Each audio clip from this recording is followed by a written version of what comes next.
Ahora sí, estáis en vivo.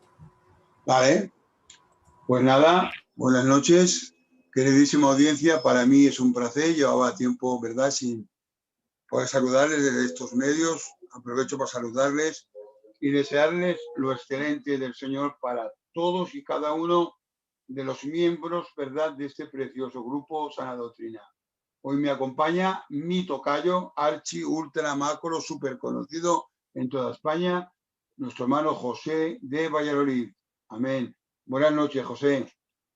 Buenas noches, tocayo mío, hermanos, David, todos los que estáis detrás y, como no, a la audiencia de Sana Doctrina. Que Dios os bendiga poderosamente y os guarde.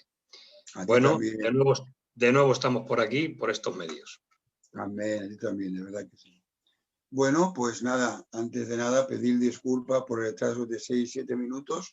Ha habido un pequeño incidente ya subsanado y ya estamos en el aire, que eso es lo importante.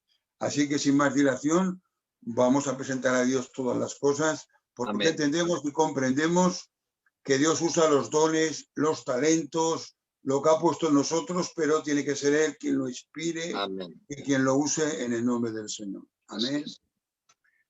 Muchísimas gracias, Señor, porque nos permites una noche más poder celebrar, Señor, una programación más para tu gloria. Conoces y examinas lo profundo de nuestro corazón. Solamente hay un deseo y un propósito, levantar tu nombre, Señor, que tu palabra corre y sea glorificada.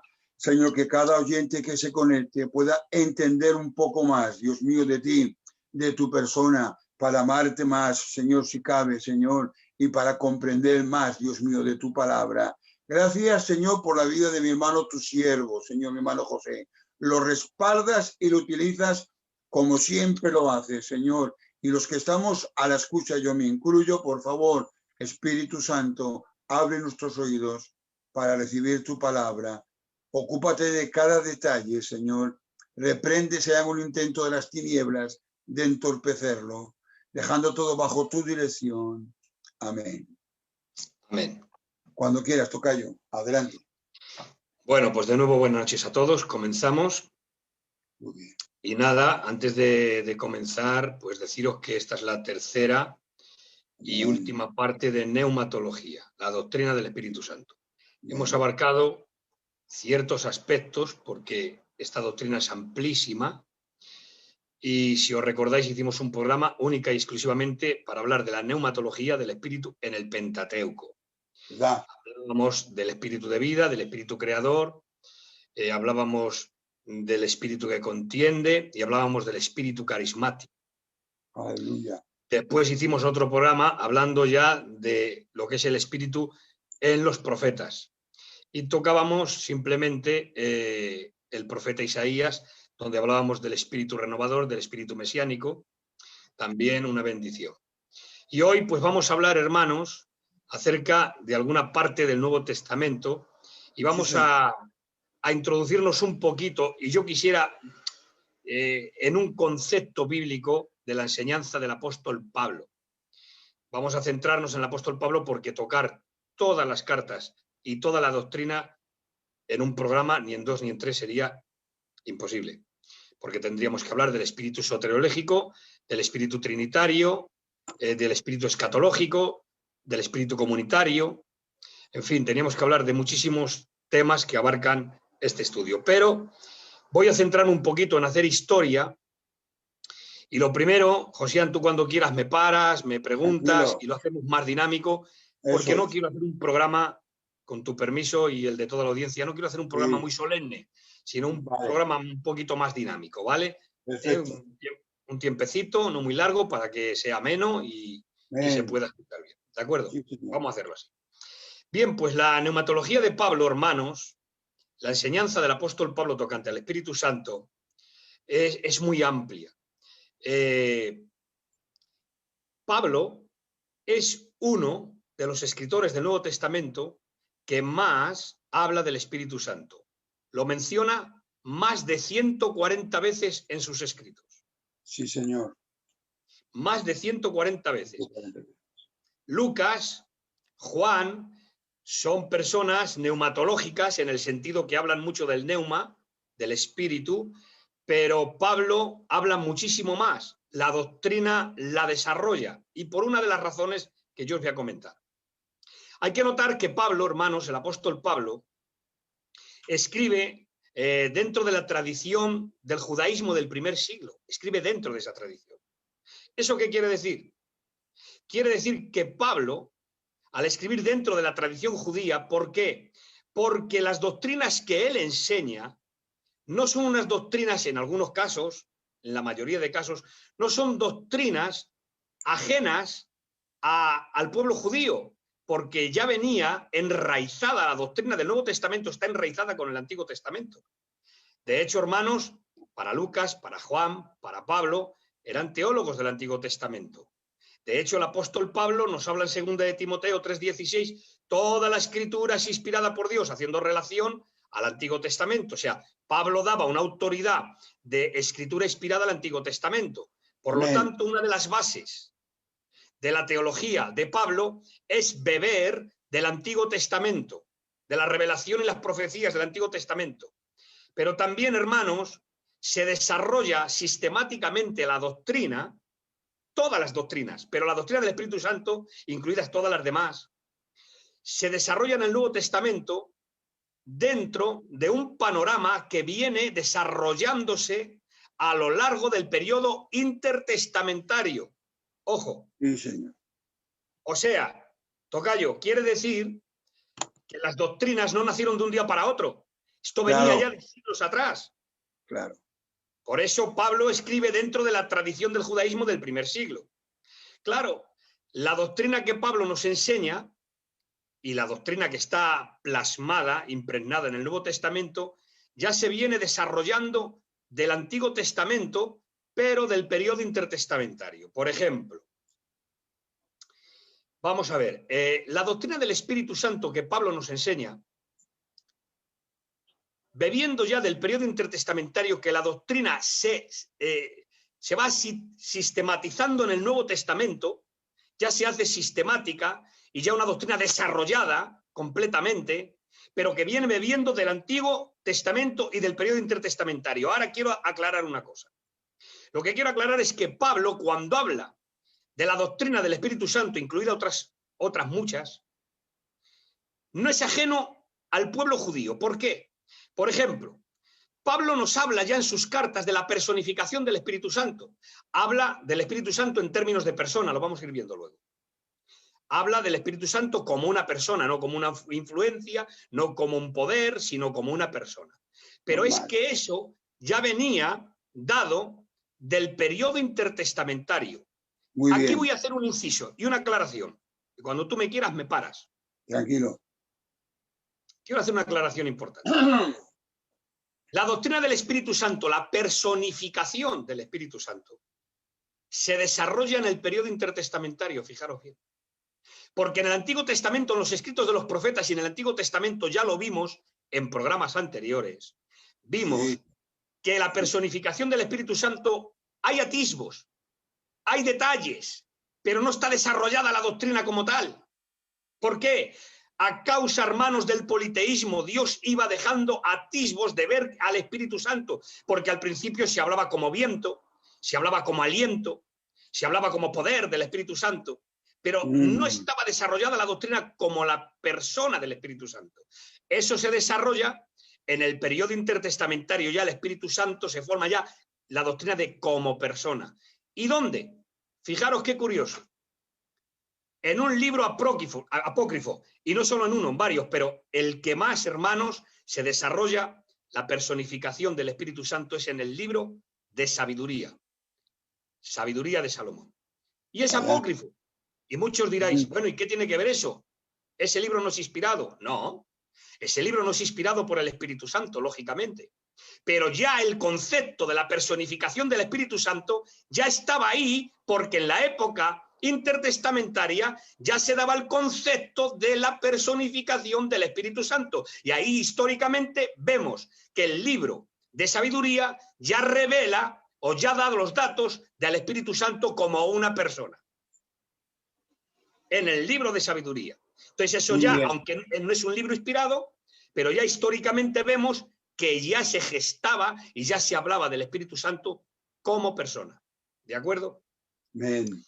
Ahora, pasando el tiempo dentro del periodo intertestamentario, porque tengo que hacer toda esta historia para entrar en algunos detalles. Ya viendo esto, hermanos míos, en el año 167 a.C., conocéis bien la historia de Antíoco Epifanes. Sí. Cuando viene al templo, saquea el templo y lo profana, pues ofreciendo en el templo y en el altar, sacrificó una cerda. Sí, sí, hace... Entonces, ahí se cumplió parte de la abominación desoladora de la que hablaba Daniel. Sí, sí. ¿De acuerdo? Fijaros bien que ahí ya, eso fue sobre el 167 a.C. Pero ya en el 164 hubo una revuelta macabea. La revuelta macabea, dato histórico, y además en el libro de Macabeos está bien señalado, ya en aquella época, en el 164, una revuelta macabea. ¿Por quién? Por Simón Macabeo, Judas Macabeo. Y reconquistaron el templo de nuevo. Fueron contra los asirios y reconquistaron el templo. Y ahora se queda a cargo Simón Macabeo como jefe supremo. Porque ellos entendían, todos estos, en el periodo intertestamentario, se entendía que no había profecía autoritativa porque no había profeta. Desde Malaquías hasta la narración de los evangelios, hasta que sale Juan el Bautista, no hay profecía autoritativa y universal. ¿Por qué? Porque no hay profeta. Claro. Hasta que sale Juan el Bautista. Entonces, al no haber profeta, no hay una profecía autoritativa. No hay una profecía universal. Entonces, hay un silencio profético del cual se habla de 430 años aproximadamente de silencio profético. Pero en ese silencio profético, hermanos, ya lo vimos en algún programa más, el Espíritu Santo, hermanos, disculpadme esta frase, no se fue de vacaciones. El Espíritu Santo estaba.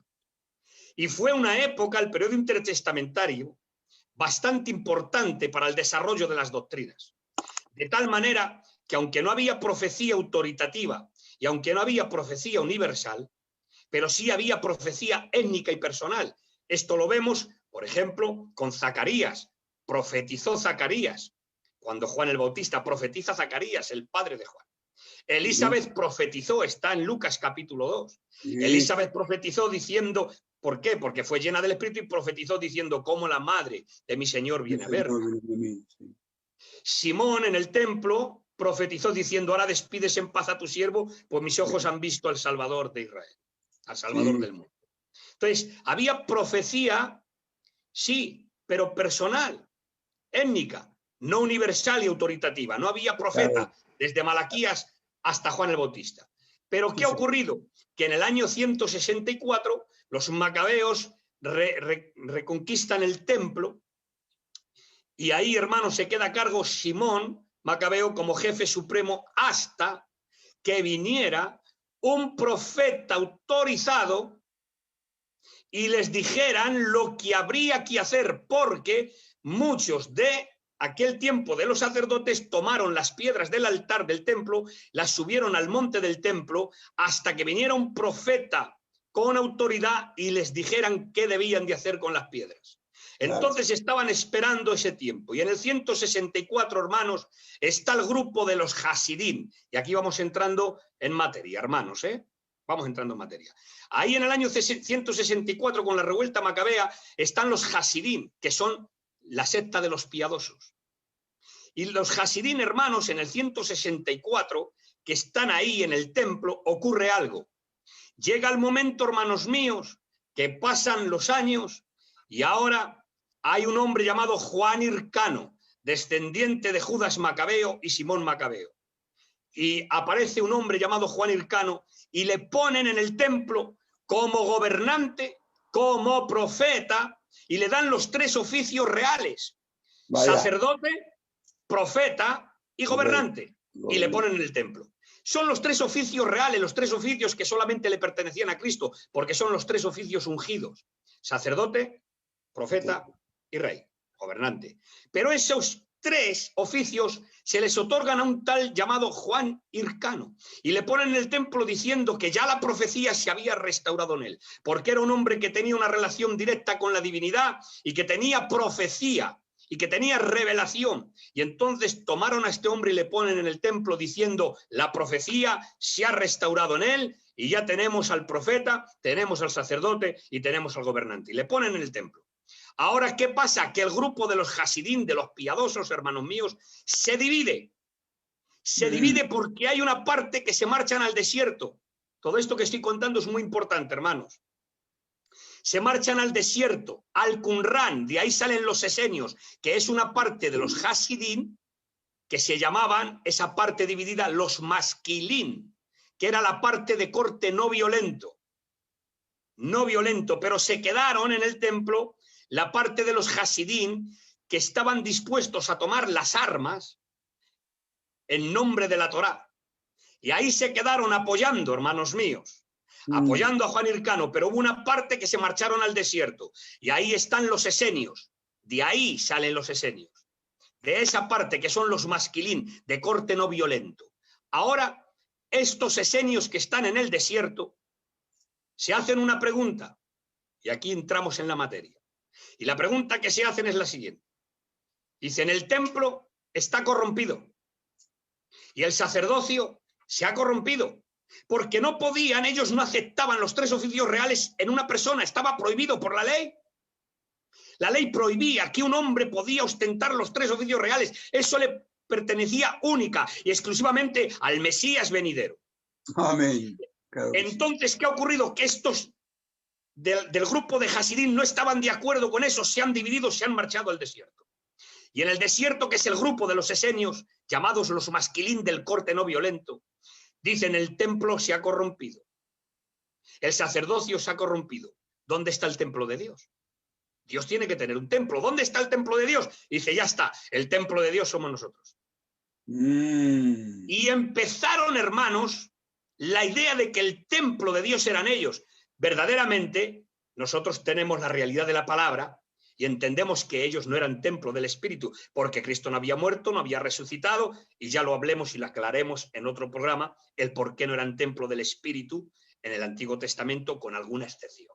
Ya lo aclaramos en un programa anterior. Entonces, fíjate, tocayo mío, que estos esenios lo que dicen es: el templo somos nosotros. Y era un grupo carismático porque creían que hablaban del Espíritu Santo. Ya en los escritos del Qumran, hermanos, de la comunidad del Qumran, ya hablan del Espíritu Santo y ellos hablaban ya de las profecías, y era un grupo carismático donde decían que ellos profetizaban y que el templo de Dios eran ellos. Ahora todo eso, hermanos míos, sale del periodo intertestamentario. Las doctrinas se van desarrollando. Y ahora Pablo, hermanos, le encontramos en Corintios capítulo 6 y Corintios capítulo 3 diciendo: ¿o ignoráis que sois templo del Espíritu Santo? Aleluya. ¿Qué ocurre? ¿Por qué Pablo dice o ignoráis? Si se lo está diciendo a Corintios, se lo está diciendo a una iglesia gentil, más bien griega.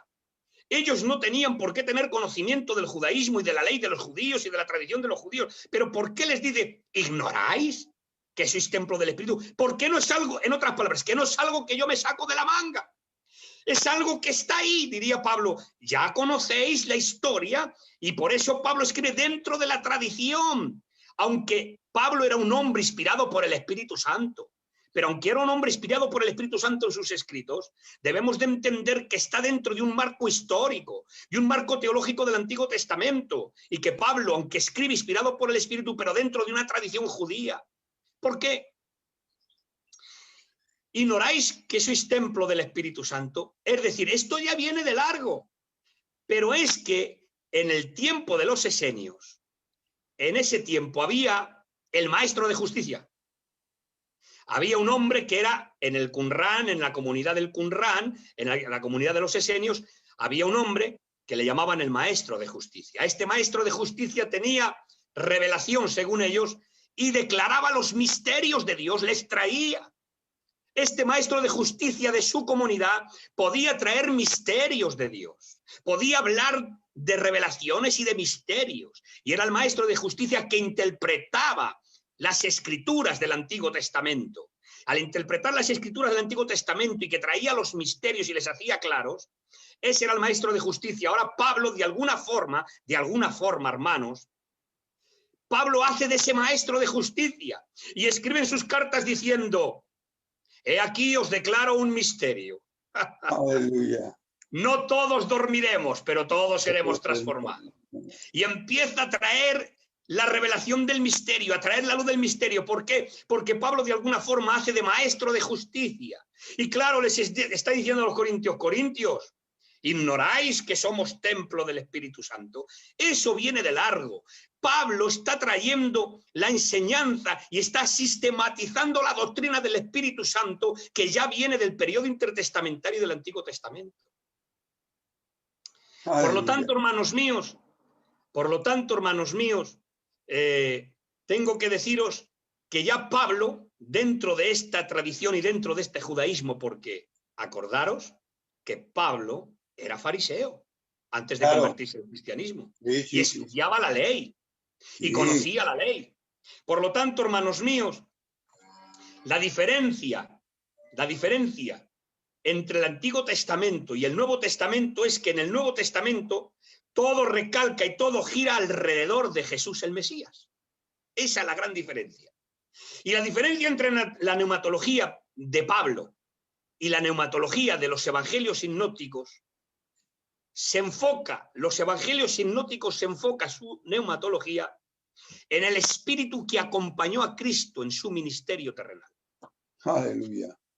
Voy a repetirlo. La neumatología de los evangelios, tú lees los evangelios sinópticos, Mateo, Marcos, Lucas, lees la neumatología, la doctrina del espíritu que hay ahí, y se enfoca esa doctrina en el espíritu que acompañó a Jesús durante su ministerio terrenal. Por eso encontramos versículos donde dice: pero si yo por el Espíritu de Dios echo fuera a los demonios, y hablando del Espíritu, todo pecado contra el Hijo será perdonado, pero el pecado contra el Espíritu Santo no será perdonado en este siglo y en el venidero. Y vemos que hablan desde el punto de vista del Espíritu que acompañó a Jesús durante su ministerio terrenal.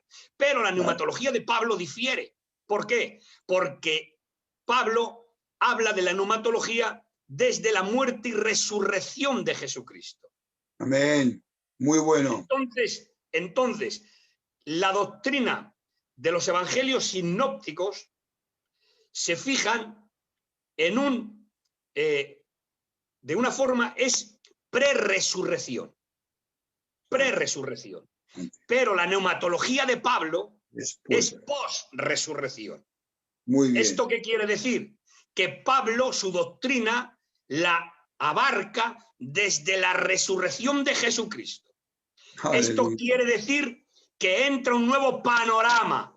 Esto quiere decir que entra un nuevo eón, un nuevo panorama. Entonces ahí ya vemos que Pablo, al empezar su doctrina y al traer la doctrina, la revelación de la doctrina y la enseñanza de la doctrina, estamos viendo que abarca una escatología anticipada.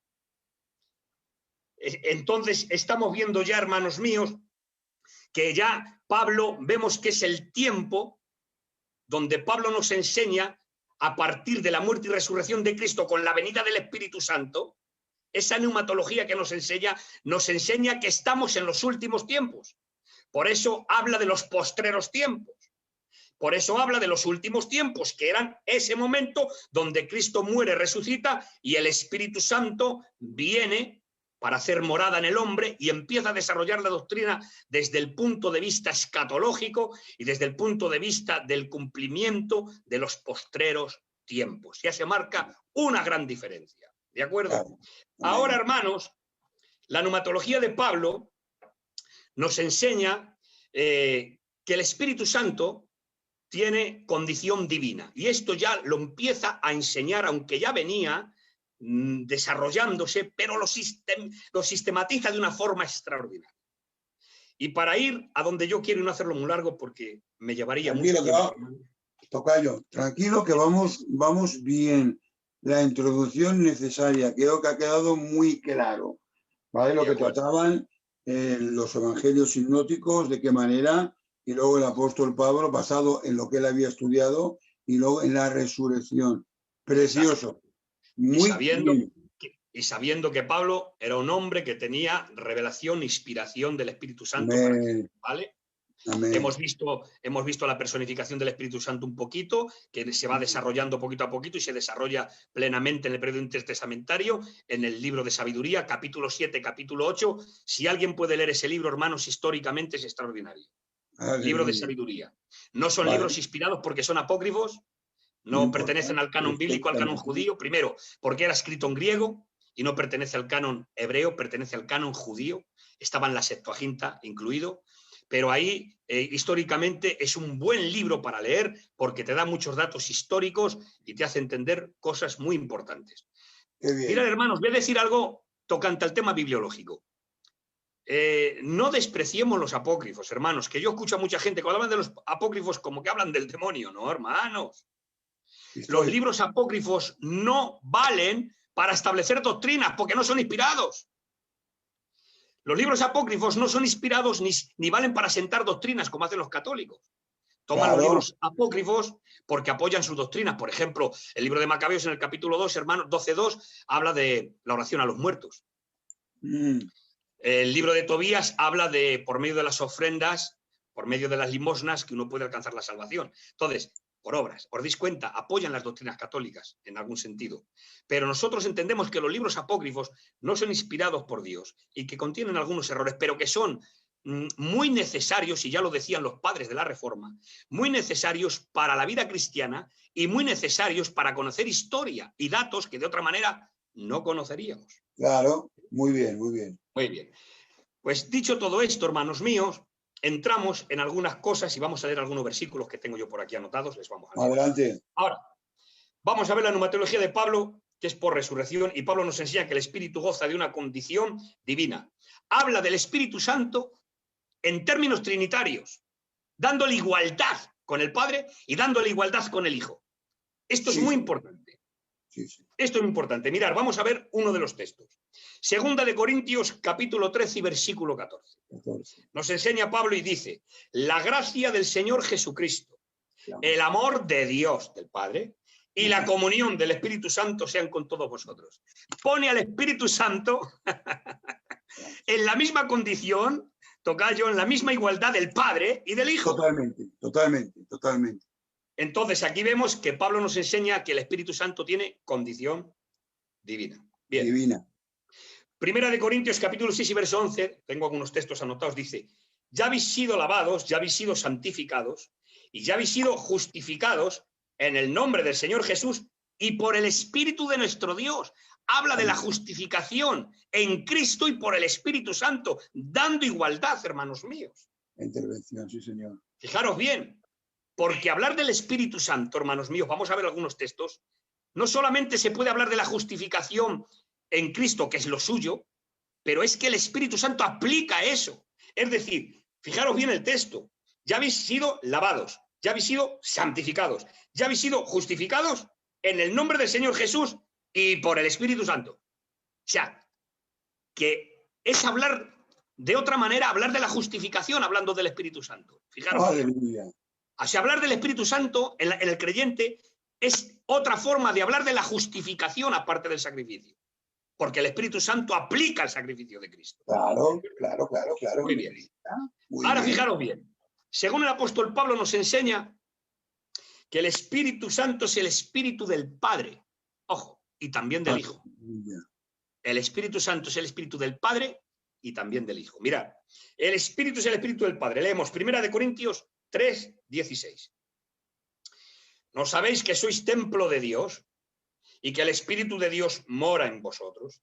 Al hacer mención del Espíritu de Dios, está haciendo mención al Padre. Porque Pablo, cuando se dirige a Cristo, le menciona como Cristo, le menciona como Jesús o le menciona como Señor. Porque si veis en todo el Nuevo Testamento, cuando aparece la palabra Señor, está haciendo alusión a Cristo, hermanos. Cuando aparece la palabra Señor, que es la traducción griega de Kyrios, está hablando del Señor, de Jesucristo. Pero cuando menciona la palabra de Dios en el Nuevo Testamento, en la mayoría de casos, cuando habla de la palabra Dios, hace mención del Padre. ¿De acuerdo? Entonces, aquí vemos, ¿no sabéis que sois templo de Dios, del Padre, y que el Espíritu de Dios mora en vosotros. Entonces, si sois templo de Dios y el Espíritu de Dios mora en vosotros, está diciendo que sois templo de Dios. O sea, y el Espíritu de Dios mora en vosotros, lo que está dando es igualdad de que el Espíritu de Dios morando en el creyente, si es templo de Dios y es el Espíritu de Dios el que mora, por lo tanto, el Espíritu es Dios. Es lo que está diciendo Pablo. Totalmente. ¿De acuerdo? Bien.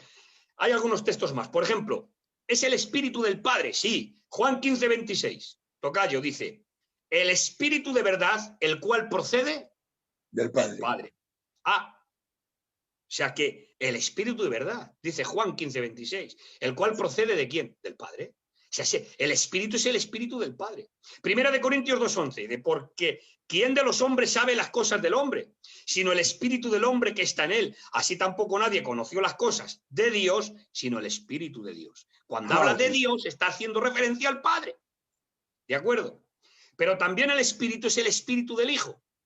Sí, también de acuerdo. ¿Por qué? Gálatas, capítulo 4, versículo 6.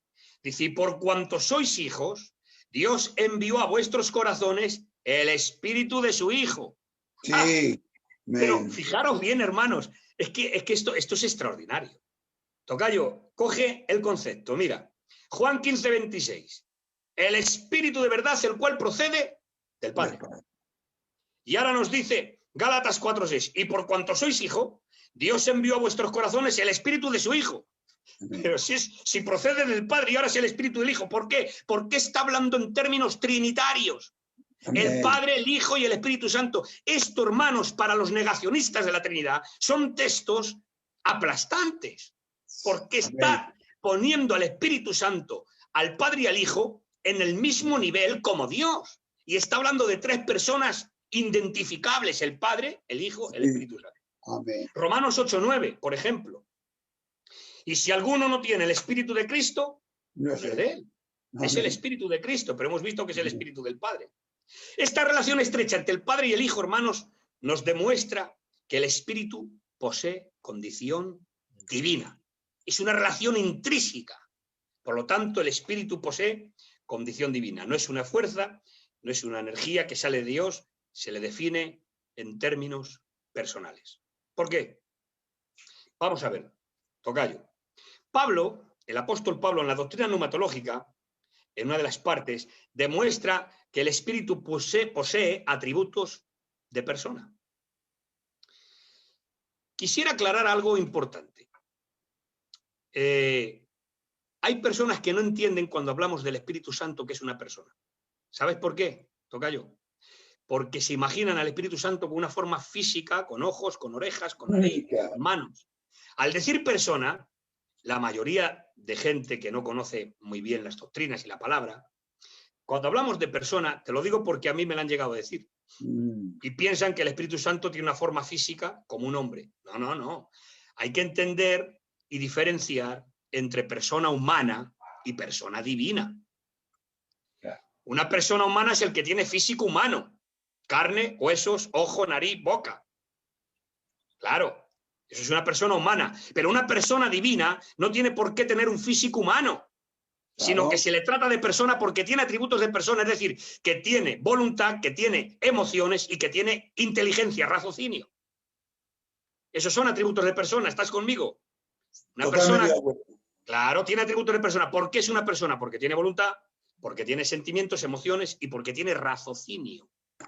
Por lo tanto, el Espíritu Santo, hermanos, Pablo nos enseña desde el punto de vista neumatológico, que el Espíritu tiene atributos de persona. Por ejemplo, vamos a poner un ejemplo. El Espíritu Santo tiene emociones, sentimientos. ¿Por qué? Efesios 4:30, bien conocido el texto. No contristéis. No contristéis al Espíritu Santo de Dios con el cual fuisteis sellados para el día de la redención de vuestro cuerpo. No contristéis al Espíritu Santo de Dios. ¿Qué es contristar? Entristecer. En otras palabras, no entristezcáis al Espíritu Santo. Solamente, hermanos, entristecer, se puede entristecer a una persona, a alguien, no a algo. Se entristece a alguien, no a algo. Por lo tanto, no es una fuerza, es una persona porque se le entristece. Ahora, quisiera hacer unos matices. ¿Cómo se puede entristecer, hermanos, al Espíritu Santo? Si vamos a Efesios al capítulo 4 y verso 30, los versos anteriores nos dan una bastante y vasta relación de cómo se entristece al Espíritu Santo.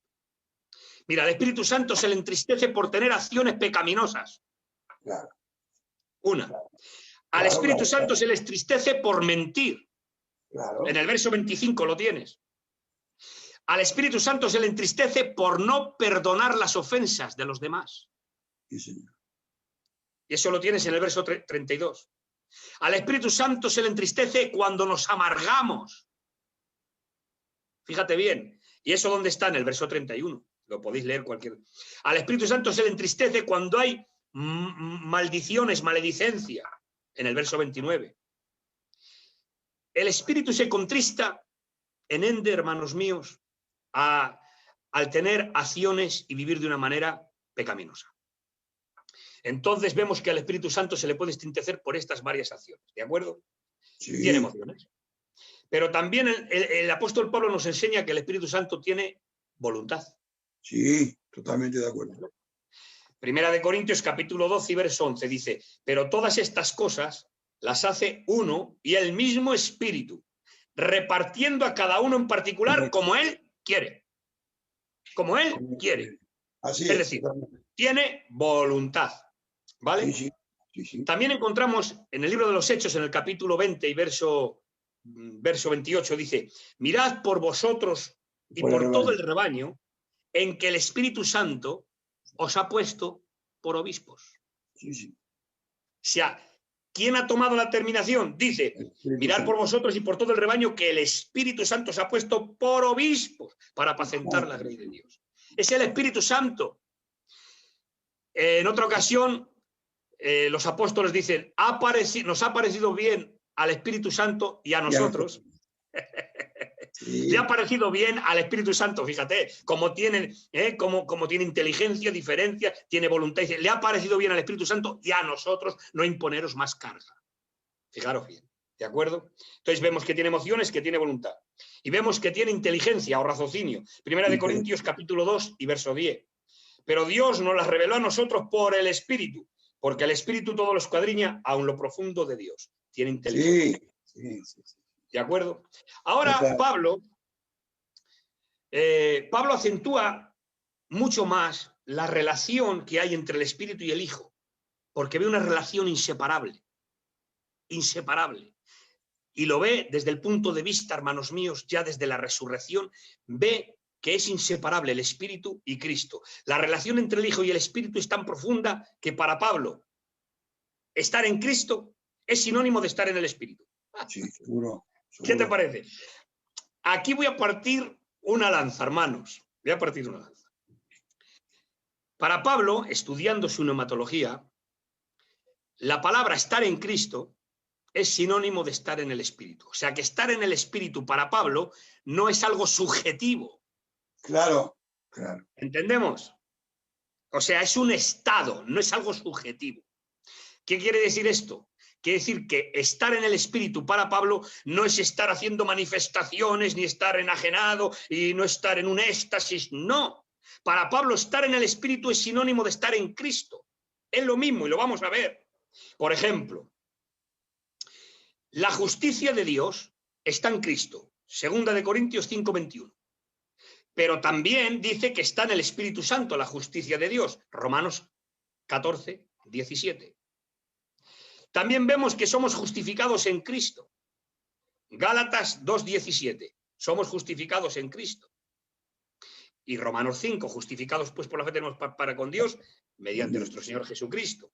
Justificados en Cristo. Pero también nos dice, y por el Espíritu de nuestro Dios. 1 de Corintios 6:11. O sea, somos justificados en Cristo y por el Espíritu de nuestro Dios. Lo que yo os decía. Entonces, el Espíritu y Cristo están tan ligados que aun hablar de la justificación, en el Espíritu es hablar de la justificación de otra manera. Pero está tan ligado Cristo y el Espíritu que cuando hablamos de la justificación, lo voy a repetir, la justicia de Dios está en Cristo. 2 de Corintios 5:21. Y está en el Espíritu Santo. Romanos 14:17. Somos justificados en Cristo. Gálatas capítulo 2 y verso 17 dice, y somos justificados, dice, y por el Espíritu de nuestro Dios. 1 de Corintios 6:11. Fíjate bien otro detalle. Somos santificados en Cristo Jesús. 1 Corintios 1:2. Dice, y por el Espíritu Santo somos santificados. Romanos 15:16. La idea, hermanos, es que Cristo y el Espíritu son inseparables. ¿De acuerdo? Ahora vamos a ir un poquito más adelante, porque quisiera tomar un poco de tiempo, porque todo esto que estoy hablando, sé que es muy teológico, pero voy a parar ahora en algo que lo voy a hacer un poco más devocional y entrar un poquito más en nuestro sistema a términos de nuestras iglesias, porque quiero hablar un poquito de la llenura del Espíritu. ¿De acuerdo? Quiero hablar un poquito de eso. Entonces, mirad, hermanos, la evidencia de la salvación es recibir al Espíritu Santo. Esa es la evidencia.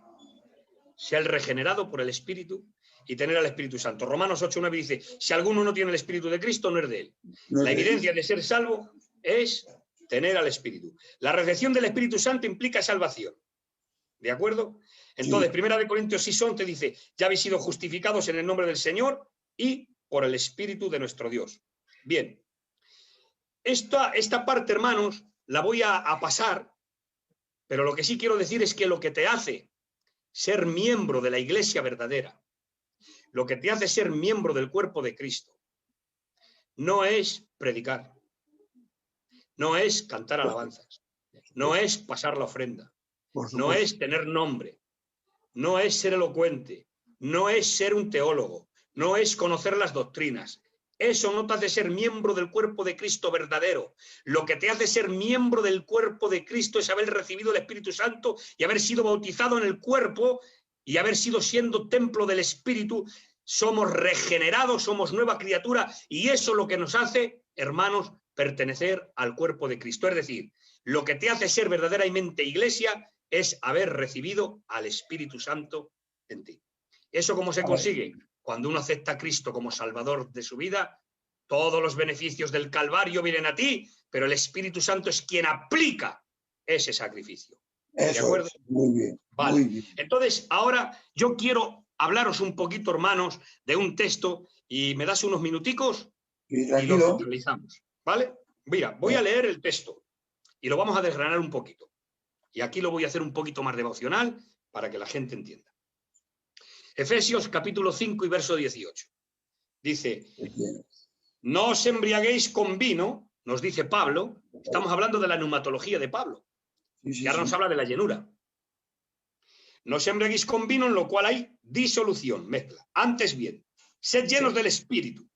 Y ahora dice cómo, hablando entre vosotros con salmos, con himnos, con cánticos espirituales, cantando y alabando al Señor en vuestros corazones, dando gracias por todo a Dios y Padre en el nombre del Señor Jesucristo. Bien, pues este texto, hermanos, le vamos a desgranar. Mirad, el Espíritu Santo cumple 5 ministerios o obras o trabajos en el creyente. 5, tales como bautismo en el cuerpo. 1 Corintios 12:13. Por un mismo Espíritu fuimos todos bautizados en un cuerpo. ¿De acuerdo? Hay 5 ministerios, 5 obras, 5 trabajos que el Espíritu Santo cumple en el creyente. Una es bautismo en el cuerpo. Otra es la regeneración. Por el Espíritu Santo hemos sido lavados y regenerados por la regeneración del Espíritu, dice Tito capítulo 2. Entonces, bautismo, regeneración, sellamiento. No contristéis al Espíritu Santo con el cual fuisteis sellados para el día de la redención. Ahí habla de propiedad, ¿vale? Totalmente. Morada y plenitud. Pero vamos a pararnos en la plenitud. ¿De acuerdo, tocayo? Entonces, estamos que el Espíritu Santo en el creyente cumple 5 ministerios. Bautismo, regeneración, sellamiento, morada y plenitud.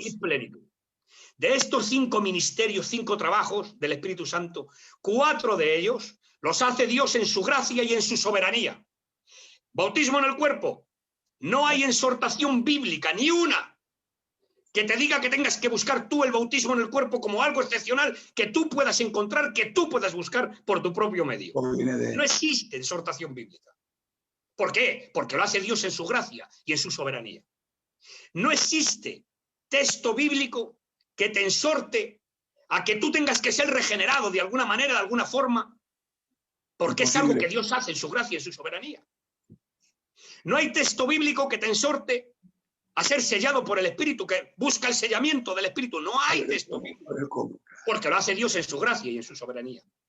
No hay texto bíblico que nos indique a que seamos templo del Espíritu Santo por nuestra propia iniciativa, búsqueda, consagración. No, porque lo hace Dios en su gracia y en su soberanía.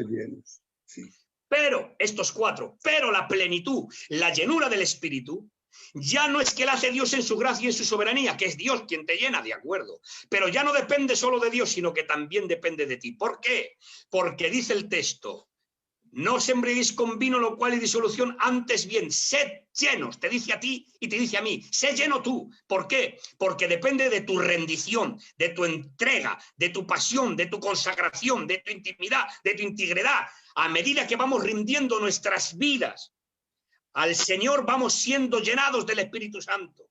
En otras palabras, a ver si te gusta esta frase que he utilizado predicando alguna vez. La llenura del Espíritu no consiste en lo que tú tienes de Dios, tocayo. Consiste en lo que Dios tiene de ti. Claro que sí. Claro que sí. O sea, la llenura no es lo que tú tienes de Dios, es lo que Dios tiene de ti. ¿Por qué? Porque a medida de tu rendición, de tu entrega, de tu comunión, el Espíritu Santo te llena. Ahora, claro que sí. Ahora, fijaros bien que aquí la palabra está en aoristo y está en imperativo. Sed llenos. O sea, es que es un mandamiento, hermanos. Sed llenos del Espíritu, es un mandamiento, está en imperativo. No es una opción, es un mandamiento, porque tenemos que buscar la llenura del Espíritu nosotros. ¿Cómo? Por medio, repito, de la integridad, de la consagración, de la comunión, de la oración, de la lectura, de la búsqueda, de santificarnos. Entonces, está en un presente que el texto griego, hermanos, tendríamos que decir, ser llenos del Espíritu querría decir esto: manteneos siendo llenos. Eso sería el texto. Manteneos en la llenura. Manteneos siendo llenos. Entonces, ahora bien, sed llenos del Espíritu. No os embriaguéis con vino, en lo cual hay disolución. Antes bien, sed llenos. Te dice a ti y a mí. Bien. Pero ¿por qué Pablo, tocayo mío, por qué Pablo pone la comparativa de la embriaguez del vino con la llenura del Espíritu Santo? ¿Por qué? Vamos a ver algunos aspectos. Pablo utiliza la embriaguez del vino, dice, no os embriaguéis con vino, con mucho respeto a tu persona y a la audiencia. Tranquilo. Con mucho respeto, hermanos. Sí, a ti sobre todo y a la audiencia. Dice el texto, no os embriaguéis. Podemos traducir la palabra más vulgar, no os emborrachéis de vino, en lo cual hay disolución, mezcla, desenfreno. Antes bien, sed llenos del Espíritu. ¿Por qué pone la comparativa del vino? Porque una persona ebria, hermanos, una persona ebria, embriagada de vino, le cambia la personalidad, las actitudes. Le cambia la manera de hablar, le cambia la manera de pensar. Una persona ebria, borracha, le cambia la forma hasta de andar. Anda diferente, habla diferente, piensa diferente. ¿Por qué? Porque no es él, le está gobernando el vino que lleva dentro. Lo que le gobierna es el vino. De hecho, hermanos, mirad si cambia el vino la personalidad, y aquí voy a decir algo extraordinario en un momento, por lo menos así lo entiendo yo, hermanos, que es extraordinario. ¿Por qué, tocayo? Por esta razón. Porque el vino, cuando gobierna una persona ebria, fíjate bien que hay personas que son muy tímidas, pero cuando están bebidos se hacen osados. Hay personas que son muy cobardes, pero beben y se hacen valientes, les cambia el comportamiento, les cambia la actitud, les cambia la personalidad. Sí. Incluso hacen y dicen cosas, personas educadas, amables, perdonadme la frase, se hacen hasta sinvergüenzas cuando han bebido. ¿Verdad? Yo he escuchado ancianos de muchos años atrás decir, esa es la mejor persona del mundo, pero cuando bebe no hay quien esté a su lado. No puede ser, pero es la mejor persona del mundo, pero cuando bebe te tienes que marchar, no puedes estar con él. ¿Por qué? ¿Qué le hace cambiar? Porque le domina el vino, le gobierna el vino. Entonces lo que Pablo está poniendo en la comparativa, dice, al igual que el vino gobierna y domina a una persona cambiándole las actitudes, hasta de hablar, hasta de andar, hasta de pensar y hasta de hablar, igual que el vino domina a una persona, vosotros no os embriaguéis con el vino, sino ser llenos, es decir, que sea el Espíritu quien os gobierne, quien os domine, quien os cambie la forma de hablar, de pensar, de caminar, de andar, de mirar. Es lo que Pablo está diciendo. Al igual que el vino domina a una persona, que sea el Espíritu Santo quien nos gobierne. Por lo tanto, cuando hablamos de llenura, hermanos, no hablamos de que el Espíritu Santo te llena como se puede llenar una botella, con un líquido, ¿no? No. Hablamos de gobierno del Espíritu. Ojo, esto es una puntualización importante. Cuando hablamos de la llenura, hablamos del gobierno del Espíritu en nosotros. Hermanos, que la llenura del Espíritu, vamos a ver que no es algo subjetivo, que es un estado. La llenura del Espíritu es un estado y lo vamos a ver, ¿eh? Vamos a ver cosas impresionantes. ¿Por qué? Porque la llenura del Espíritu, hermanos míos, es el gobierno del Espíritu en mí. Es que el Espíritu va gobernando mi vida. A medida que yo me voy rindiendo a Él, el Espíritu Santo va gobernando. Por eso hay personas que hablamos que son más llenas y otras menos llenas. Hay personas más llenas del Espíritu que otras. ¿Por qué? Porque depende de tu rendición, de tu entrega, de tu consagración. A medida que tú te vas entregando, el Espíritu Santo va gobernando tu vida. Cuando hablamos de la llenura, hablamos del gobierno del Espíritu en la persona. ¿Por qué? Mirad, hermanos, hay varios textos. Vamos a verlo. Mira, hay un texto en Lucas capítulo 5 y verso 26. Jesús sana a un paralítico. Y cuando sana a un paralítico, dice la Biblia, y todos se llenaron de temor. Se llenaron de temor. Hay otro texto que dice, Lucas capítulo 6, verso 11. Jesús sana en el día de reposo y dice, y los fariseos, atención a esta palabra, se llenaron de ira. En un caso se llenaron de temor. En otro caso se llenaron de ira. Mira, tú puedes sentir temor, yo puedo sentir temor, pero yo domino el temor, porque siento miedo, pero le puedo dominar. Pero cuando te llenas de miedo, cuando una persona está llena de miedo, es el miedo quien le gobierna a él, ya pierde la autoridad sobre el miedo. Una cosa es sentir miedo, yo puedo sentir temor, puedo sentir miedo, pero si el miedo se apodera de mí, dice, y me lleno de miedo, entonces el miedo es el que me está gobernando a mí.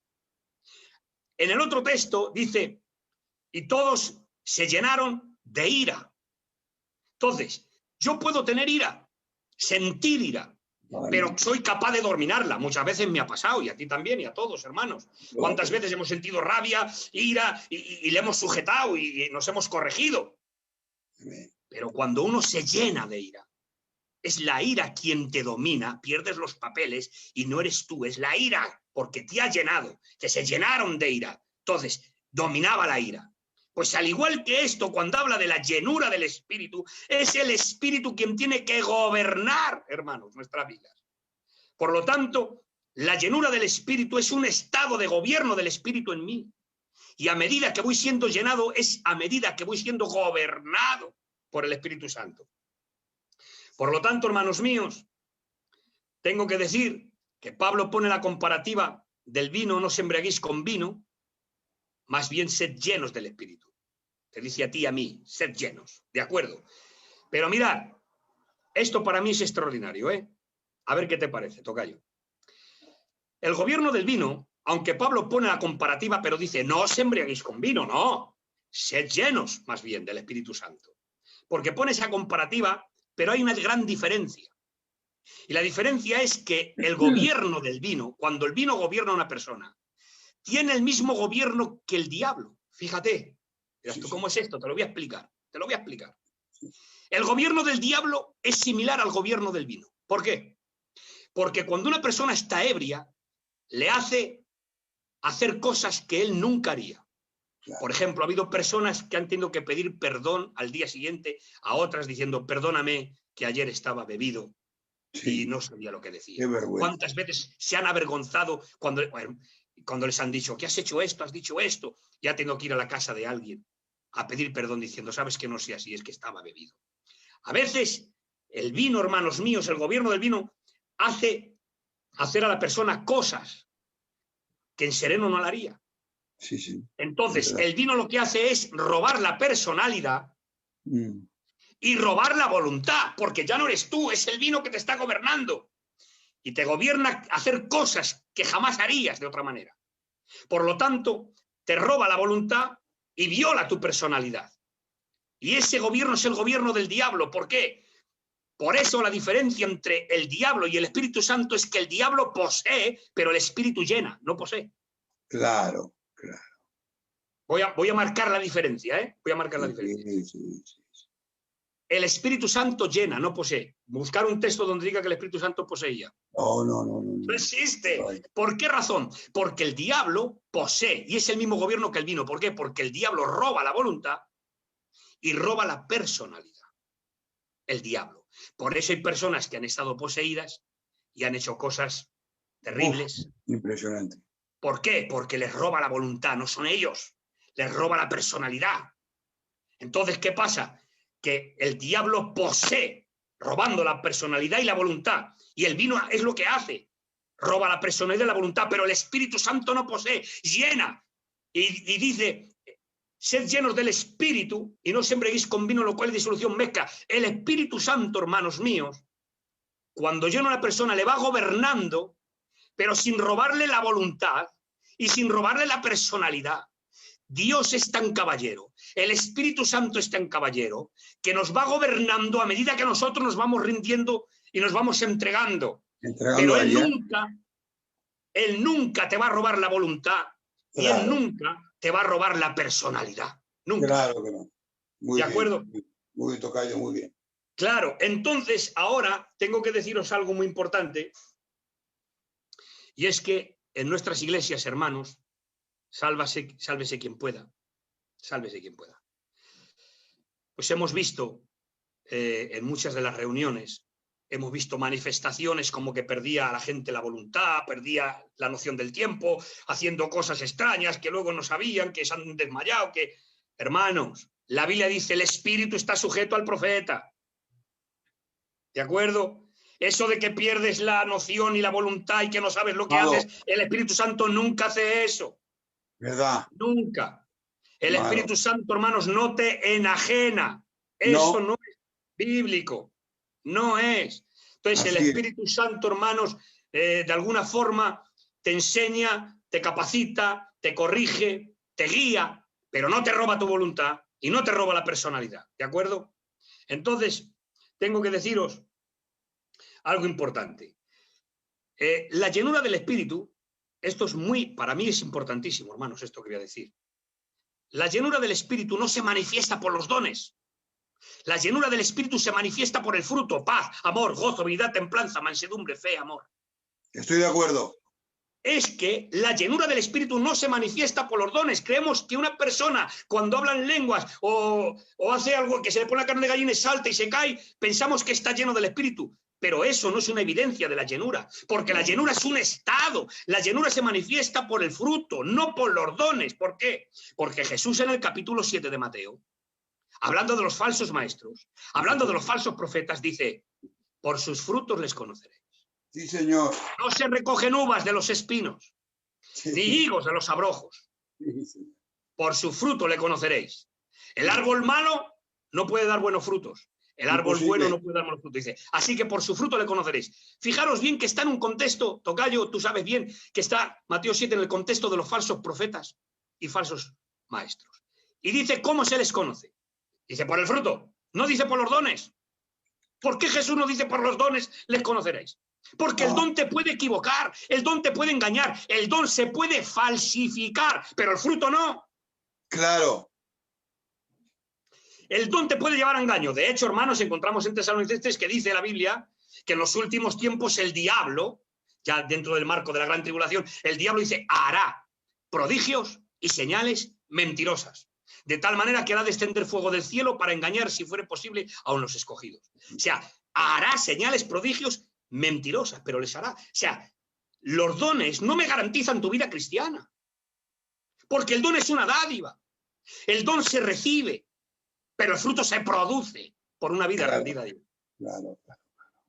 El don no está supeditado a mi conducta, es una gracia, es un don, es una dádiva. No está supeditado a mi conducta. O sea, es decir, Dios a mí no me da más dones que a ti porque yo oro más, porque sería comprar a Dios. Tocayo. No. Si tú oras más que yo y Dios te da más dones a ti que yo, pues bueno, voy a conseguir yo más dones, voy a ponerme a orar y a santificarme más. Pero ese no es el medio. Eso es una gracia, es una dádiva que no va supeditada a la conducta.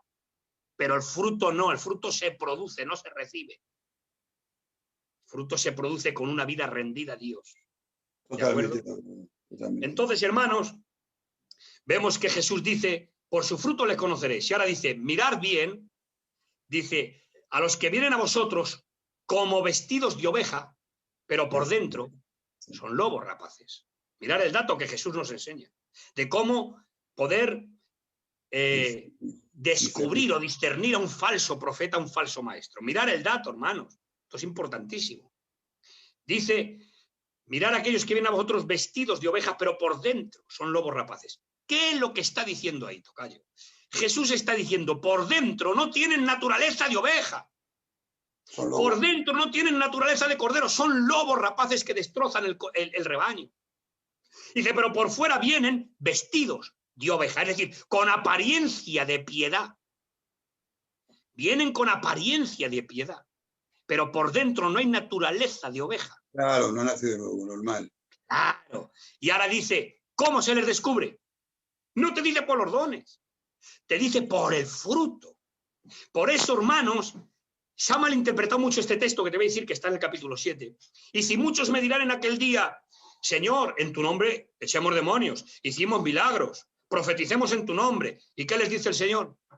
Apartaos de mí, hacedores de maldad. Nunca, subraya la palabra, nunca os conocí. Está dentro del contexto del falso profeta.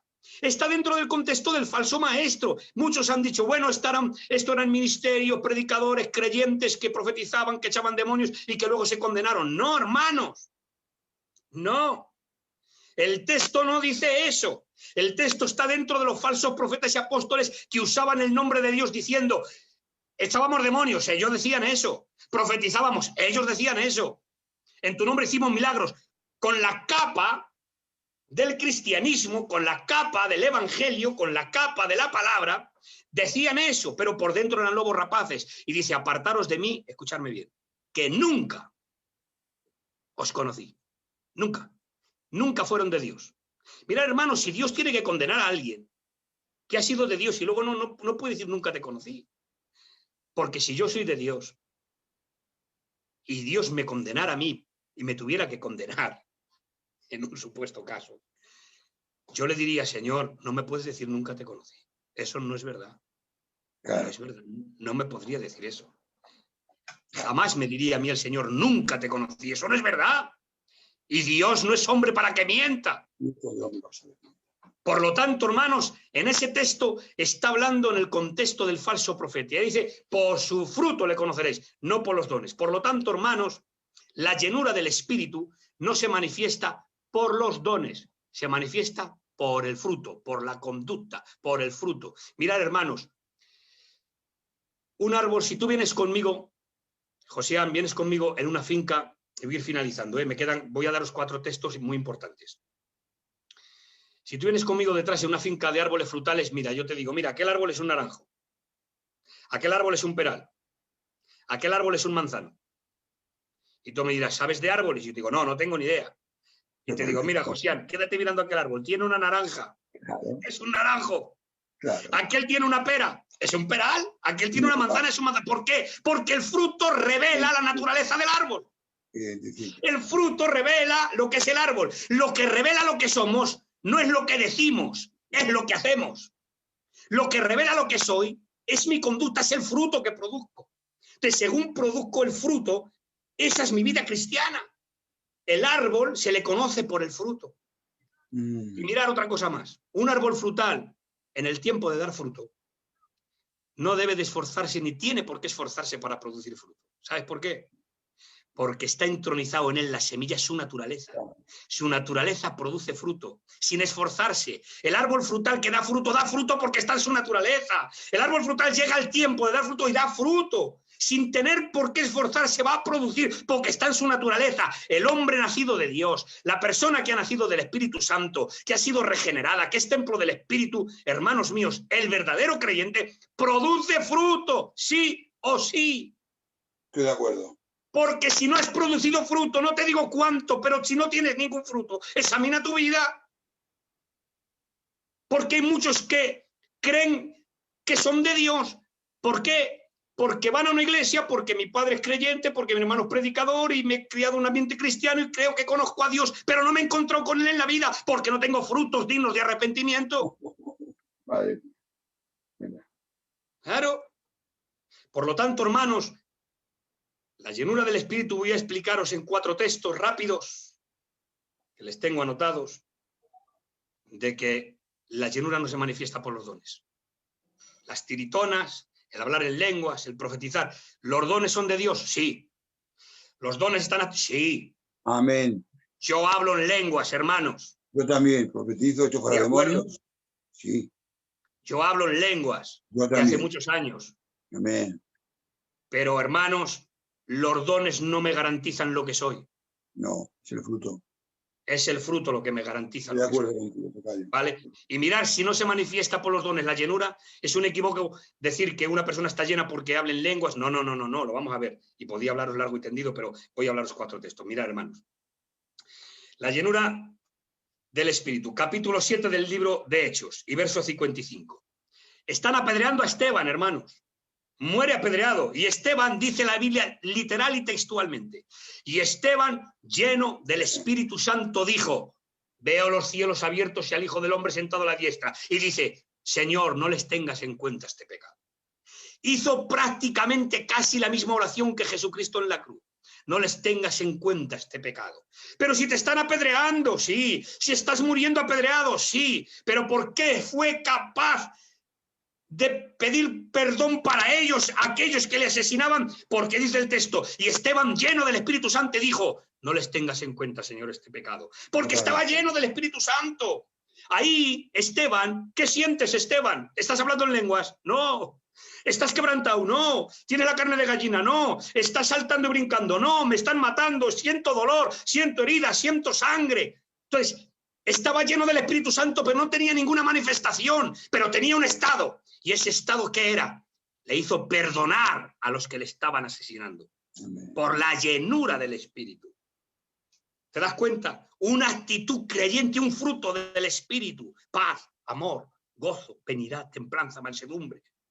¿Te das cuenta? Entonces vemos, hermanos, que Esteban, lleno del Espíritu Santo, dijo: no les tengas en cuenta este pecado. Hechos capítulo 4, hermanos, y verso 8. Dice la Biblia, hermanos, Hechos 4:8. Pedro, lleno del Espíritu Santo, dijo: varones ancianos y pueblo de Israel, oíd. Y empezó a predicar y abrir las Escrituras. Y en ese mensaje se convirtieron 3.000.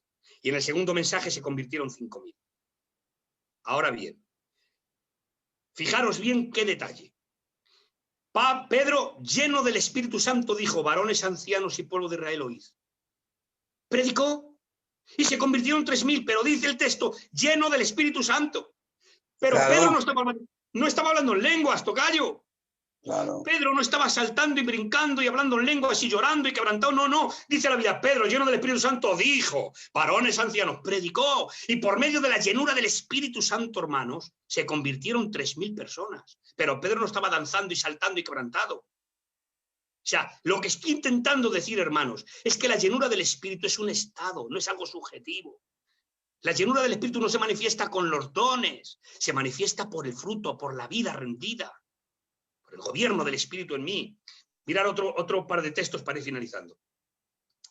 Hechos capítulo 4 y verso 31. Dice que un grupo de cristianos estaban en una casa orando. Dice, cuando terminaron de orar, el lugar tembló y todos fueron llenos del Espíritu Santo. Dice, y hablaban con denuedo la palabra.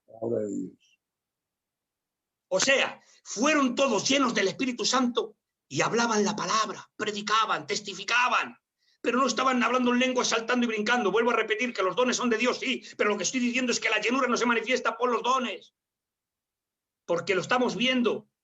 Fueron todos llenos del Espíritu y ¿qué hicieron? Hablaron la palabra de Dios, testificaron, predicaron, enseñaron, sin esparajismos, sin sujeciones, sin... Otro texto importante, muy importante. Hechos capítulo 13 y verso 52. Los discípulos, dice, estaban llenos de gozo y del Espíritu Santo. 13:52 del libro de los Hechos. Y los discípulos estaban llenos de gozo y del Espíritu Santo. ¿El gozo qué es? Un fruto del Espíritu. Sí, paz, amor, gozo. Dice, los discípulos estaban llenos de gozo y del Espíritu Santo. ¿Veis? El Espíritu Santo, estaban llenos del Espíritu Santo y producía gozo. gozo, un fruto del Espíritu. Pero no estaban hablando en lenguas, ni quebrantados, llorando, ni saltando, ni haciendo cosas extrañas.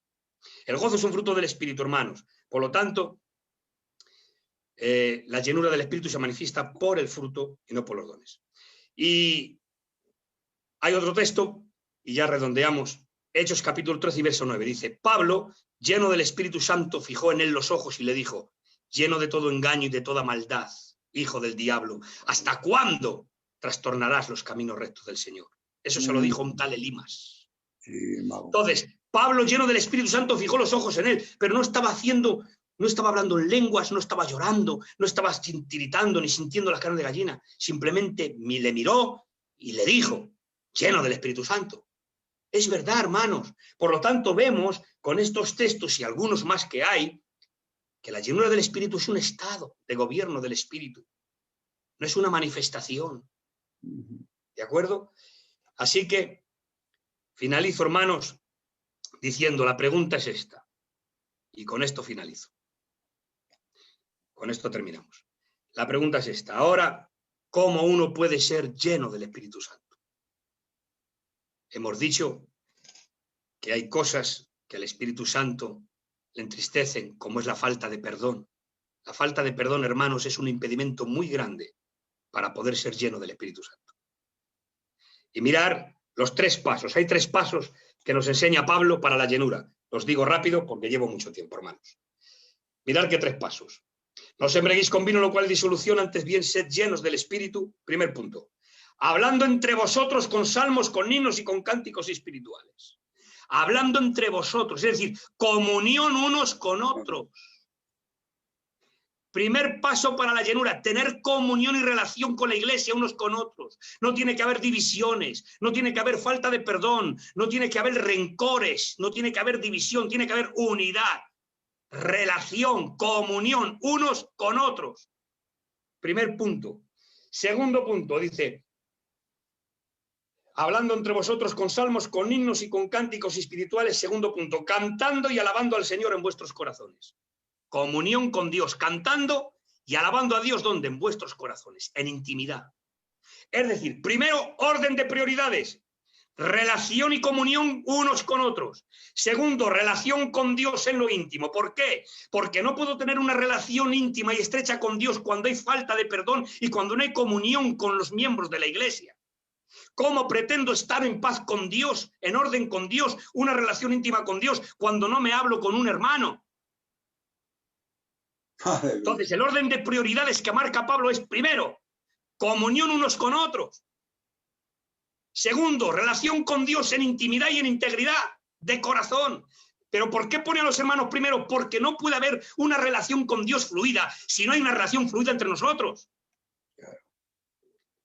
Si entre tú y yo tenemos unas discrepancias, que no nos hablamos, que tenemos de alguna forma, que no quiero hablar contigo, que no quiero verte, que donde estás tú me voy yo, y después me pongo delante de Dios a buscar a Dios, no hay una relación fluida. Por eso dice, cantando entre vosotros, comunión, cánticos, himnos, salmos, entre vosotros, relación, comunión entre vosotros. Dice, y ahora, dando gracias a Dios en vuestros corazones, en intimidad con Dios. Orden de prioridades, relación entre nosotros, comunión en lo íntimo con Dios. Por eso dice el texto, hablando entre vosotros con salmos, con himnos y con cánticos espirituales, cantando y alabando al Señor en vuestros corazones.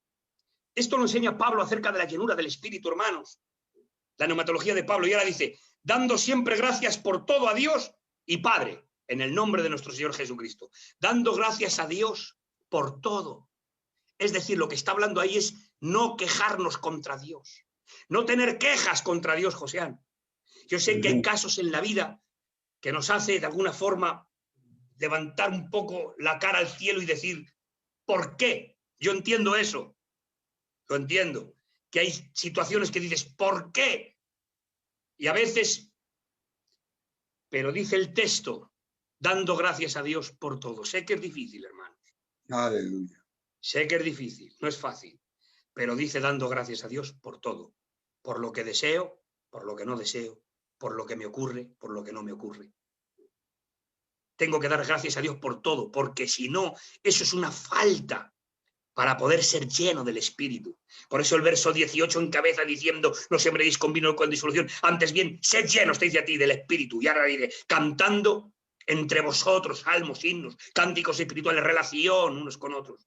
En intimidad con Dios en vuestros corazones, agradeciendo a Dios y dando gracias a Dios por todo. Es decir, no teniendo quejas contra Dios, sino ser obediente, sumiso a la palabra y a la obediencia. Y estos 3 pasos nos enseña el apóstol Pablo para poder ser llenos del Espíritu. Así que finalizo, hermanos. Sé que me tiro mucho tiempo y me he saltado un montón. Tranquilo. Pero hasta aquí, hermanos, el tema. Pablo nos enseña que el Espíritu Santo tiene condición divina, nos enseña que el Espíritu Santo es una persona que tiene emociones, voluntad, inteligencia, nos habla de la llenura del Espíritu. Pablo hemos visto que tiene su teología sistematizada, viniendo ya enraizada del Antiguo Testamento. Él es teólogo del Antiguo Pacto, hermanos, sabiendo lo que está diciendo y bebiendo de las doctrinas que se iban desarrollando. Hemos visto la personalidad del Espíritu Santo como persona y hemos visto algunos aspectos hasta donde hemos podido. Así que espero que me haya hecho entender y que esta parte haya sido pues de bendición para todos. Amén. Voy a decirle a David si hay alguna pregunta, pero yo te voy a formular una porque mientras estabas exponiendo, un hermanico me ha preguntado, hombre, la salvación no podemos entrar, tocayo, pero ha dicho, si tenemos al Espíritu Santo contristado en nosotros, eso impide que seamos salvos. Y bueno, te paso la pregunta, a ver cómo le respondemos. No, no impide que seamos salvos. Eso es una falta de capacitación para tener una vida agradable, una vida feliz, una vida llena, plena de Dios. Es un impedimento, pero no es falta de salvación. Si no, Pablo no diría, sed llenos, manteneos en la llenura, porque entendemos que a veces uno está más lleno que otros. Y a veces, ¿por qué? Por la falta de conducta. A veces contristamos al Espíritu Santo por nuestras actitudes. Repito esto porque lo siento así. La falta de perdón, hermanos, el no perdonar a un hermano, una ofensa, una falta. Esa falta de perdón es un impedimento muy grande para poder ser lleno. No puedes estar lleno del Espíritu cuando hay falta de perdón en tu corazón. Claro. Por eso, lo primero que debemos de hacer es orar al Señor para que nos capacite, pedir perdón a Dios y poder arreglarme con un hermano o con la persona que haya tenido algún conflicto, estar arreglado con él. Y después verás cómo ese gozo, cómo esa carga se va, y cómo vas a vivir una vida un poquito más feliz. Por lo tanto, el contristar al Espíritu no es falta de salvación, es falta de vivir una vida plena en Dios, de disfrutar más del gozo del Espíritu, de disfrutar un poquito más del ambiente de Dios, pero no es falta de salvación. Claro, vale. Mientras me contesta David, bueno, yo hace mucho tiempo, ¿verdad?, que intento, cada vez que puedo, y toco el tema del Espíritu Santo y la sana doctrina, sobre los neopentecostales. ¿Cómo es posible, tocayo, verdad, que se dejen guiar por lo que ellos creen, pero va contrario a la Biblia y sustituye a la Biblia cuando nos dice que el Espíritu de verdad nos guía a la verdad? El Espíritu nunca te va a guiar a un error doctrinal ni a ir en contra de la palabra. Dinos algo de eso, tocayo, por favor. Bueno, pues vamos a ver. La profecía carismática y los ambientes carismáticos tienen que estar regidos por la profecía plasmática. ¿Esto qué quiere decir? ¿Esto qué quiere decir? Quiere decir que la profecía plasmática es la profecía escrita, la palabra de Dios. Sí. Entonces, todo lo carismático tiene que regirlo lo plasmático y no al revés. Si hay algo que se sale de lo escrito, no lo podemos recibir. Muy bien. No puede haber administraciones y manifestaciones que están fuera de la Biblia. No las podemos recibir, hermanos. Totalmente. Porque entonces diríamos que el canon bíblico no está cerrado y que está abierto, porque si tú vienes con una revelación nueva y me dices que Dios te ha dicho y me dices cosas que no están en la Biblia, entonces, señores, el canon bíblico no está cerrado. Hay que poner aquí, segunda de Josías, capítulo 2, tal y tal y tal. Muy bien. ¿Entiendes? Muy bien. Entonces, bien. claro, no puedes traer una revelación que no esté en la Biblia. No, la Biblia, la palabra ya, toda la revelación. Mirad, todo lo que Dios ha querido decir, lo ha dicho. Claro. Y el canon está cerrado, señores. Claro. Dios lo habló en el Antiguo y el Nuevo Testamento, lo que Dios quiso enseñar, lo que Dios quiso decir, y nos ha dado todas las armas y la capacitación para vivir la vida de Dios como a Él le agrada. No necesitamos más. Movimientos nuevos, extraños. Por ejemplo, hermanos, y esto es ridículo. He visto unos vídeos, el cigarro ungido. Iba el cigarro ungido, hermano, un pastor con un cigarro encendido dando de fumar a las hermanas y a los hermanos. Y cuando daban una fumada de esas, hacían, hombre, por el amor de Dios, las escobas ungidas. Sí, yo lo he visto. En Las mi escobas. página de Facebook está, escucha, escoba, chicles ungidos. Chicles. Bueno, teléfonos que oran para recibir solo buenas noticias. Entonces, vemos que todas estas administraciones, hermanos, se van fuera del marco bíblico. Ya está. Y Pablo dice, atención a esta frase. Pablo dice, tocayo, si un ángel del cielo Total. os anunciara otro evangelio distinto, sea maldito, sea anatema, no le creáis. Pero mira el dato, hay que examinar esa frase de Pablo. Esa frase de Pablo que dice, aun si un ángel del cielo os anunciara otro evangelio. Mira, lo que está haciendo Pablo ahí, tocayo, es poner un imposible. Está poniendo un imposible. Mira, hay frases que yo he utilizado, y seguramente tú también. He dicho, aunque se junte el cielo con la tierra. Te pregunto, ¿se va a juntar alguna vez el cielo con la tierra? Imposible. Claro. Pero lo decimos, aunque se junte el cielo con la tierra, ¿qué estás diciendo? Es imposible. No. Entonces, lo que está haciendo Pablo ahí es poner un imposible, diciendo, aunque un ángel del cielo os anunciara otro evangelio diferente. Vamos a ver, está diciendo, es imposible que un ángel de Dios, que un ángel del cielo, que un ángel santo os anuncie algo diferente. Es imposible. ¿Por qué? Porque alguien podría ser un ángel caído, el que te anuncia otra cosa distinto, pero no un ángel del cielo. Claro. Claro. Un ángel caído sí te puede anunciar otro evangelio diferente. ¿Por qué? Porque el diablo se viste como ángel de luz. Ángel de luz, sí. Un ángel caído te puede anunciar otro evangelio diferente, pero un ángel del cielo no te anuncia otro evangelio diferente. Entonces, Pablo está poniendo un imposible. Dice, bueno, pues aun en ese imposible, en esa imposibilidad que se pudiera dar, que un ángel del cielo te dijera otra cosa, no le creas, es mentira, sea maldito. O sea, ¿cómo vamos a recibir nosotros revelaciones, administraciones que se van fuera del marco bíblico, hermanos?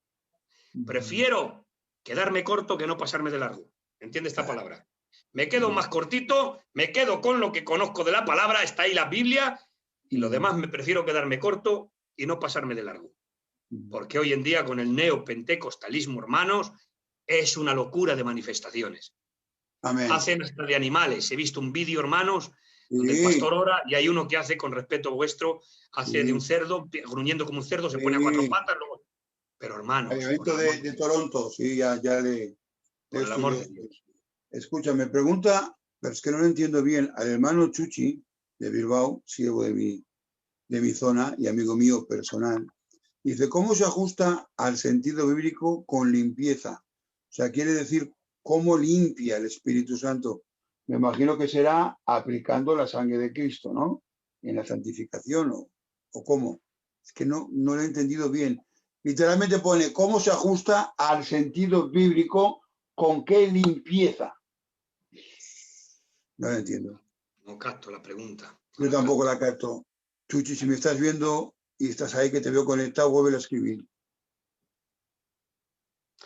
De todas las maneras, no sé, la limpieza, es que no capto la pregunta. Bueno, bien, aquí me pregunta el hermano Antonio, me dice una pregunta. Los católicos dicen que bautizado como las aguas los bebés reciben al Espíritu Santo. No tiene nada que ver. Es que ni es bíblico que se bautizan los niños, porque no tienen conocimiento de arrepentirse de pecado. El bautismo por las aguas es cuando ya se ha producido la obra interna secreta de regeneración, se hace manifiesta. Por lo tanto, los niños no reciben, ya les pueden meter en el agua como donde quieras. Ya está contestado. Correcto. Perdona que me haya sido tan rápido. No, al contrario. No, al contrario, mira, tú responde ahí, que es una bendición, y así escucho yo también. Según la formulaba, digo, pero bueno, esto no. Y bueno, claro, es me imagino A ver, dice el hermano Chuchi, me refería al hermano sin simbología ni ejemplificaciones. Sigo sin entenderte, Chuchi. Perdóname, compañero. Igual has dicho cuando has predicado y has dicho dentro de la exponencia que el Espíritu también justifica. Igual está hablando de esto. Bueno, pues me imagino que justifica haciendo, ya creo que lo has explicado, haciendo Sí. patente la obra de Cristo, Chuchi. Haciendo patente. Yo, mientras el hermano busca, Chuchi, te digo que si vamos a un museo y miramos un cuadro de arte, tú y yo no lo valorizamos como es, pero viene el guía, nos dice los colores, nos dice los matices y hace que valoricemos. El Espíritu Santo aplica y nos hace ver la necesidad del pecado y el remedio que es Cristo, ¿no, tocayo? Sí, mira, es que están los textos, Adelante. Mira, la justicia de Dios está en Cristo. Eso lo dice 2 Corintios 5:21. Pero dice, y está en el Espíritu Santo, Romanos 14:17. Somos justificados en Cristo, Gálatas 2:17, y por el Espíritu de nuestro Dios, 1 Corintios, capítulo 6 y verso 11. Vamos a buscar el texto y lo leemos, 1 Corintios 6:11. Vamos a ver.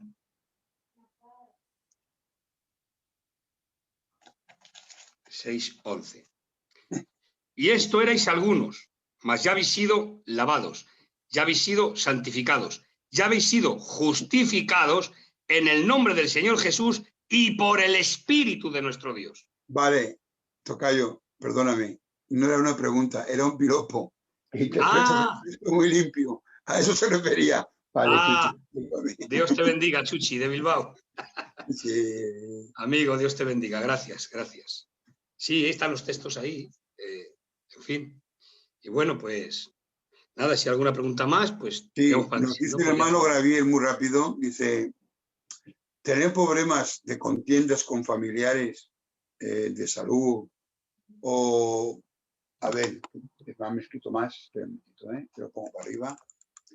Vamos a ver, teniendo problemas, a ver, se va. Es que también mi ordenador... Me perdonáis, pero mi ordenador tampoco... A ver, amargar con problemas a familiares de salud o económicos, también contrista al Espíritu Santo. Bueno, yo creo que ahí está hablando de los problemas que nos dice la palabra, pues que no tengamos ira ni amargura, ¿no? Entraría y toca yo. A ver, perdóname, repite. No lo he entendido bien, pero da a entender como si los problemas dentro de la familia, por ejemplo, me imagino yo que habrá económicos o por salud, en otras palabras, por tener un hijo pues que sea adicto al alcohol o a las drogas o algo así, ¿no? Si esa paz que no tienen, si la gente se enfada, si eso también hace que el Espíritu Santo se contriste. No sé, más o menos.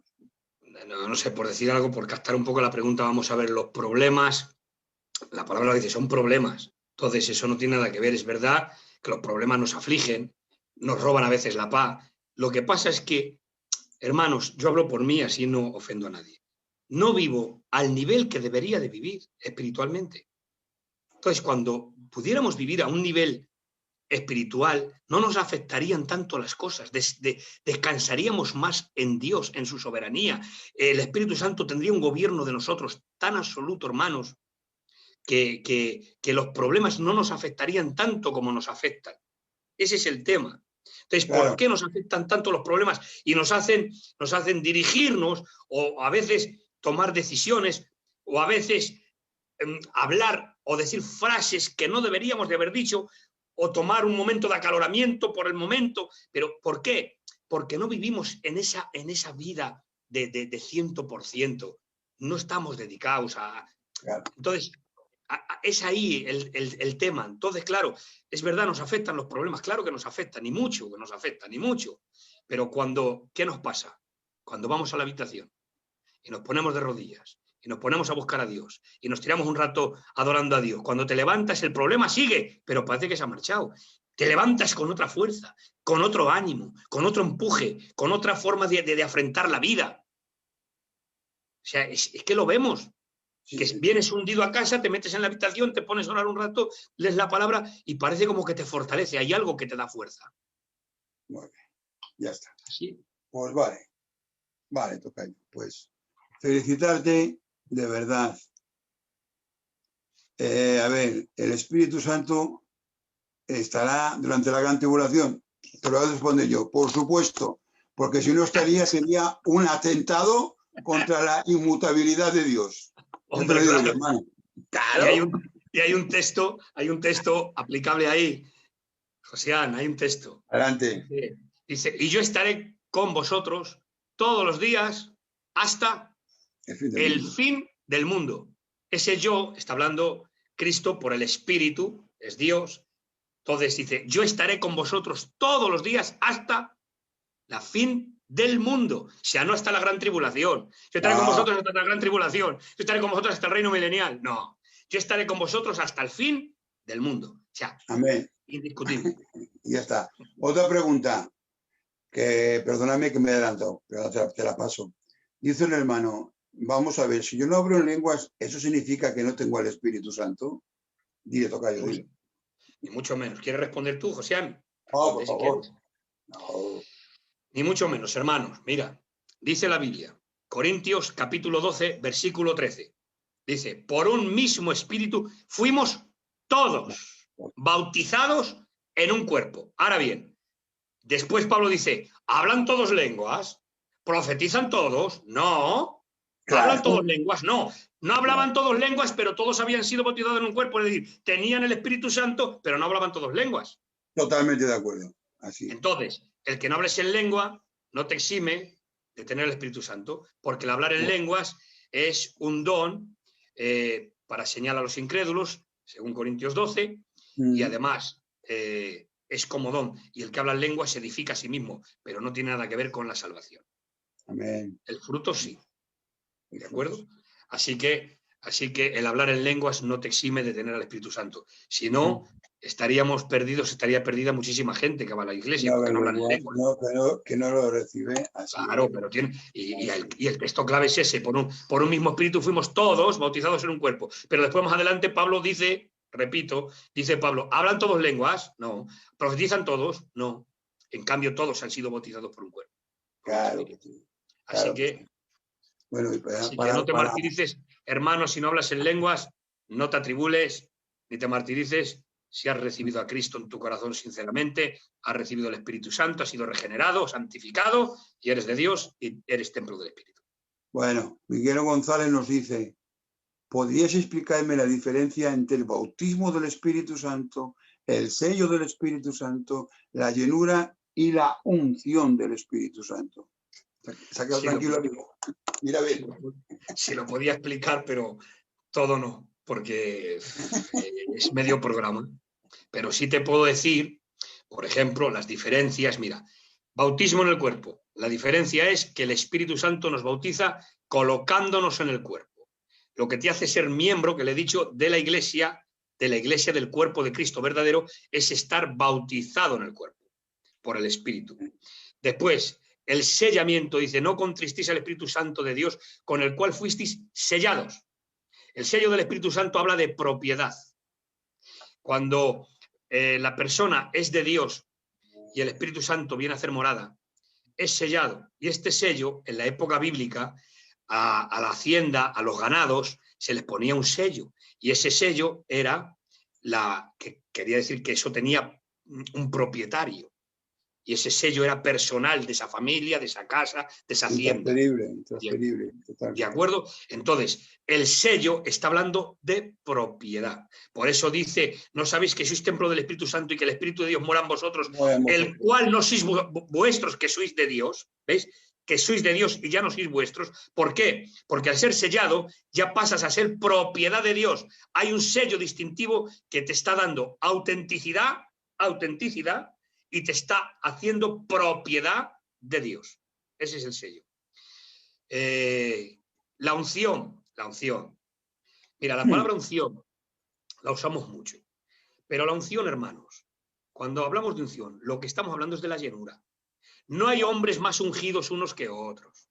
La unción se recibe una vez y para siempre. Una. Totalmente. La unción es cuando uno recibe al Espíritu Santo, ha recibido al Espíritu Santo y ha sido ungido por él. Y dice, asimismo, la unción misma os enseña todas las cosas, dice 1 de Juan capítulo 2. La misma unción os enseña todas las cosas. Y luego dice, el Espíritu Santo os enseñará y os guiará toda la verdad. O sea, que el Espíritu Santo que enseña y que guía es la unción que guía y que enseña. Quiere decir esto, según los textos bíblicos, que la unción y el Espíritu es lo mismo.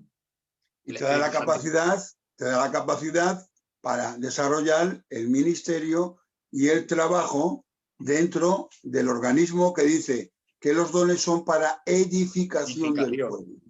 Correcto, pero la unción se recibe una vez y para siempre, no se reciben muchas unciones. Muy ¿vale? bien. Lo que quiero Mira, hacer hincapié es en esto, no hay muchas unciones, hay una para siempre. La llenura no. Mira, está tocando las palmas, que les gustan los comentarios. Pues bien, ya parece que no hay ninguna pregunta, ya ha sido extraordinario. Ya has visto que en los dos anteriores no he permitido a la audiencia. Sí. Y había preguntas, pero he dicho no. Pero esto, como es el último, discúlpame si no he pasado algunas, tocayo, ha sido porque como estaban ahí los hermanos, pues hay que dar conocimiento. Había que hacerlo, tocayo. Y bueno, yo he ido un poquito porque la verdad es que este tema, la verdad es que necesitamos otro programa o dos más para continuar con la numatología de Pablo. Me he saltado un montón de cosas, he hecho un bosquejo rápido, bueno, rápido en lo que he podido, muy bien, pero hay temas. Pero bueno, he resuelto, creo que he hecho un bosquejo que se me ha entendido bien y eso es lo importante. ¿De acuerdo? Muy bien, muy bien. Pues nada, felicitarte por la experiencia, darte las gracias, ¿verdad? Porque siempre que te llamamos estás dispuesto a compartir con nosotros. Nuestra amistad, tocayo, no es de ahora, empezó, gracias a Dios, hace unos años con el sello. Y la verdad sea dicha, pues nada, que Dios te bendiga mucho a ti y a tu casa. Gracias por estar con nosotros y cuando tú quieras, pues te despides de la audiencia, decirte que los comentarios son todos muy buenos, que muchas gracias, que has hecho muy bien y, en fin, todo muy, muy favorable. Así que con tus palabras y a tu manera, pues te despides de la audiencia y ya concluimos. Bueno, pues darte las gracias a ti, tocayo, porque compartir contigo es un placer, un privilegio, con hombres de Dios como tú y muchos de vosotros. Y la audiencia de Sana Doctrina es una buena audiencia, que sabe comer la palabra, gente estudiante, sabe lo que escucha, sabe lo que pregunta y sabe lo que come. Y gracias a todos vosotros, audiencia, y a todos los que vais a ver el vídeo en diferido. Que Dios os bendiga. Un abrazo para todos. Y esta ha sido la tercera entrega. Hemos hablado en 3 videoconferencias de la neumatología. Neumatología del Pentateuco, neumatología de los profetas y neumatología de Pablo.